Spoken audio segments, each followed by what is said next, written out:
नमस्कार, मैं हूं आपके साथ मनीषा डिंडोरिया। स्वागत है आप सभी का हमारे चैनल पर। आपको बता दें, बड़ी खबर है, कश्मीर के अलगाववादी नेता यासीन मलिक ने अपने ऊपर लगे सभी आरोपों को मान लिया है, कबूल कर लिया है। बता दूं कि देखिए, यासीन मलिक वही व्यक्ति है जिसका बड़ा हाथ रहा था कश्मीरी हिंदुओं के नरसंहार में, और अब यासीन मलिक ने अपने ऊपर सभी आरोपों को, अपने ऊपर लगे सभी आरोपों को जो है कबूल लिया है और कहा है कि कोर्ट जो भी सजा देगी मैं उसको कबूल करता हूं, कोर्ट मेरे आरोपों के हिसाब से सजा को तय करे। यासीन मलिक बड़ा चेहरा उस दौरान का जिसने कश्मीरी हिंदुओं को, कश्मीरी पंडितों को कश्मीर में नरसंहार किया था, और देखिए छोटे बच्चों को भी नहीं बख्शा था। सबसे बड़ा नाम यासीन मलिक का आ रहा था। कश्मीर फाइल्स में भी आपने देखा होगा, जो बिट्टा कराटे का रोल अदा कर रहा है उसमें कैरेक्टर, वो यासीन मलिक से ही मिलता जुलता कैरेक्टर है। एज इट इज, जैसा कि फिल्म में दिखाया गया है, वही यासीन मलिक ने किया था 1990 के दशक में, जब कश्मीरी पंडितों का नरसंहार हो रहा था कश्मीर में। पहले आपको बता देती हूँ कि क्या क्या आरोप उस पर थे और यासीन मलिक ने क्यों अपने आरोपों को कबूल किया है। अलगाववादी नेता है कश्मीर से, अभी मंगलवार को ही उन्होंने अपने ऊपर लगे आरोपों को माना है। यासीन मलिक ने पटियाला हाउस कोर्ट की NIA अदालत में अपनी गलती मानते हुए कोर्ट से कानून के मुताबिक सजा देने की गुहार लगाई है और कहा है कि कोर्ट मेरी गलतियों के हिसाब से मुझे सजा दे सकता है और उसकी मैं मांग भी करता हूं। मीडिया रिपोर्ट्स के मुताबिक कोर्ट कश्मीर के अलगाववादी नेता यासीन मलिक के खिलाफ लगाए गए सभी आरोपों के लिए सजा पर 19 मई को जो है सुनवाई करेगी। मलिक पर कठोर गैर कानूनी गतिविधियां निवारण अधिनियम, देशद्रोह और आपराधिक साजिश रचने के आरोप लगाए गए हैं।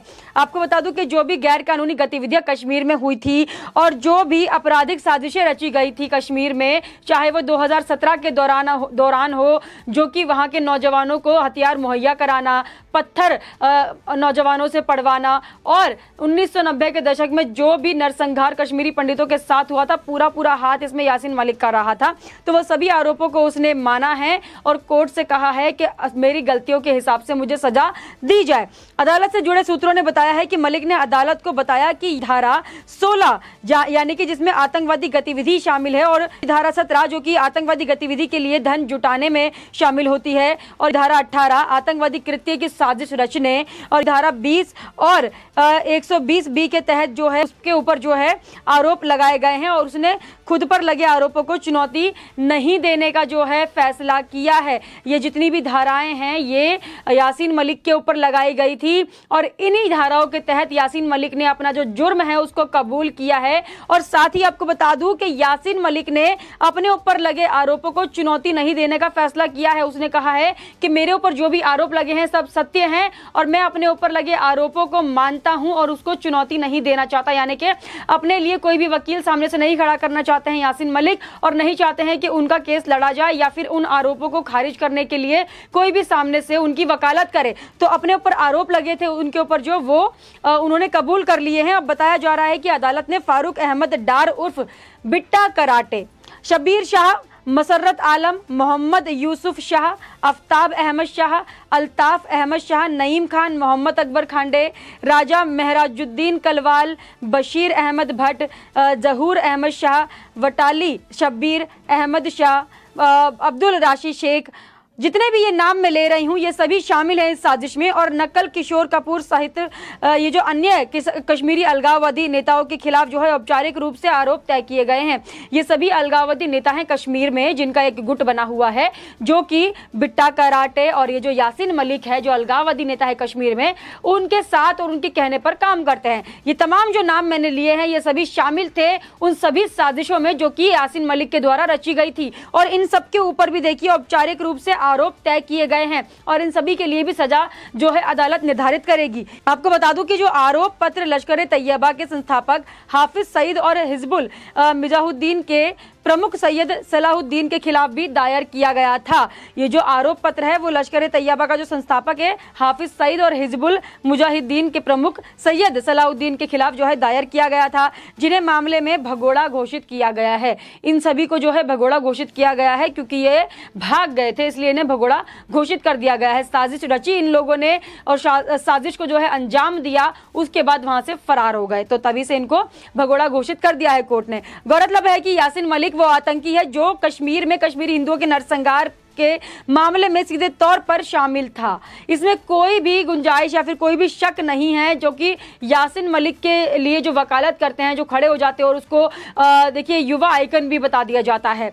तो यहाँ पर यासीन मलिक ने खुद ही कबूल लिया है कि वही जिम्मेदार है कश्मीरी हिंदुओं के नरसंहार का। वो जम्मू कश्मीर के लिबरेशन फ्रंट का अध्यक्ष और पाकिस्तान का पिट्ठू अलगाववादी नेता है। उस पर कश्मीर में आतंकवाद का समर्थन करने का आरोप है। साथ ही उसे भारत में टेरर फंडिंग समेत दूसरे अपराधों के मामले में हिरासत में भी लिया गया था। जो टेरर फंडिंग होती थी, आपको मैंने बताया था, जिस तरीके से हम ये पूरा मामला देख रहे हैं, देखिए अलगाववादी नेता और पाकिस्तान का पिट्ठू है, ये पाकिस्तान से इसको है फंडिंग आती है और जम्मू कश्मीर लिबरल फ्रंट का जो है इसको अध्यक्ष बनाया गया और फिर जितनी भी ये आतंकवादी संगठन है उनसे इन्हें फंडिंग होती है और उसी फंडिंग के तहत यह साजिश रचते हैं। कश्मीर में जो नौजवान हैं उनके हाथों में हथियार देते हैं और उनके साथ उनका जो माइंड वॉश ये करने का काम करते हैं, फिर उन्हें साजिश में ये शामिल करते हैं। ऐसे ही कश्मीर में कई ऐसे नौजवान हैं जो भटक गए हैं इनके कहने पर और आज वो पत्थर उठाते हैं और पिस्तौल उठाते हैं, हथियार उठाते हैं, सिर्फ और सिर्फ ऐसे ही अलगाववादी नेताओं के कहने पर। यासीन मलिक पर राज्य के पूर्व मुख्यमंत्री और तत्कालीन केंद्रीय गृह मंत्री मुफ्ती मोहम्मद सईद की बेटी रुबैया सईद के अपहरण का भी आरोप लगा है। देखिए, जब कश्मीरी पंडितों के साथ नरसंहार हो रहा था उस दौरान जो है जो गृह मंत्री थे महबूबा मुफ्ती सईद और उनकी बेटी रुबैया सईद, उसका भी अपहरण हुआ था, जो कि यासीन मलिक के द्वारा ही कराया जा रहा था। हालांकि जब मैंने कई सारे कश्मीरी पंडितों से बात की इस पर कि रुबैया सईद का अपहरण यासीन मलिक ने किया था, तो काफी सारे कश्मीरी पंडितों ने मुझे इस पर बताया था कि जो मोहम्मद सईद हैं वो झूठ बोल रहे हैं यासीन मलिक को बचाने के लिए, ताकि लोगों की नजरों में ये हो जाए कि देखिए गृह मंत्री की बेटी को ही यासीन मलिक ने उठा लिया, तो गृह मंत्री इसमें क्या कर सकते हैं। तो मतलब पूरे मामले को घुमाने के लिए जो है गृह मंत्री की बेटी रुबैया सईद को उठाया गया था और यासीन मलिक के घर पर वो सही सलामत थी, ऐसा मुझे कई सारे कश्मीरी पंडितों ने अपने बयान में बताया था। साथ ही आपको बता दूं, जनवरी 1990 में वायुसेना के 4 अधिकारियों की बेरहमी से हत्या भी कर दी गई थी, जिसका आरोप यासीन मलिक पर ही है। यासीन मलिक ने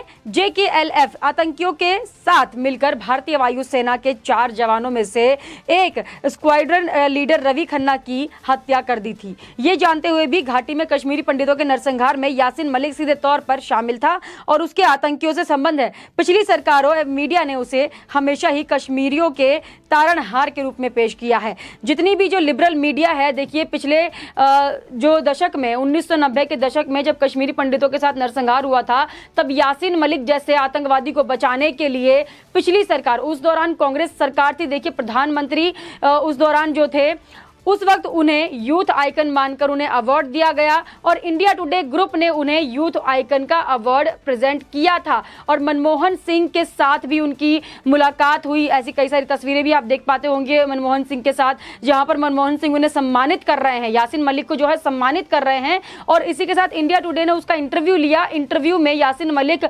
बहुत ही ज्यादा निडर होकर बता रहे हैं कि उन्होंने क्यों कश्मीरी हिंदुओं को जान से मारा और कितने लोगों को उसने मार दिया, और उसको बेचारा साबित करने के लिए कई ऐसे लिबरल मीडिया थे जो जुट गए थे। जैसे कि कश्मीर फाइल्स में दिखाया भी गया है, विवेक अग्निहोत्री की फिल्म द कश्मीर फाइल्स ने इस पूरी सच्चाई को जो है सबके सामने लाया, उजागर किया सच, जिससे कि हिंदुस्तान के हिंदुओं का जो हृदय है वो पसीज गया और देखा कि किस तरीके से 1990 के दशक में कश्मीरी पंडितों के साथ नरसंहार किया गया था और आज तक उनके नरसंहार पर पूरा हिंदुस्तान चुप था। यहां तक कि देखिए ज्यादातर लोगों को इस नरसंहार के बारे में जानकारी भी नहीं थी। तमाम लोग यासीन मलिक को यूथ आइकन मानकर बैठे हुए थे क्योंकि उसको अवार्ड्स मिल चुके थे इतने सारे। कश्मीरी पंडितों के नरसंहार करने के बावजूद भी यासीन मलिक को यूथ आइकन बनाया गया, उसको अवार्ड्स दिए गए, प्रधानमंत्री के द्वारा उसको सम्मानित किया गया।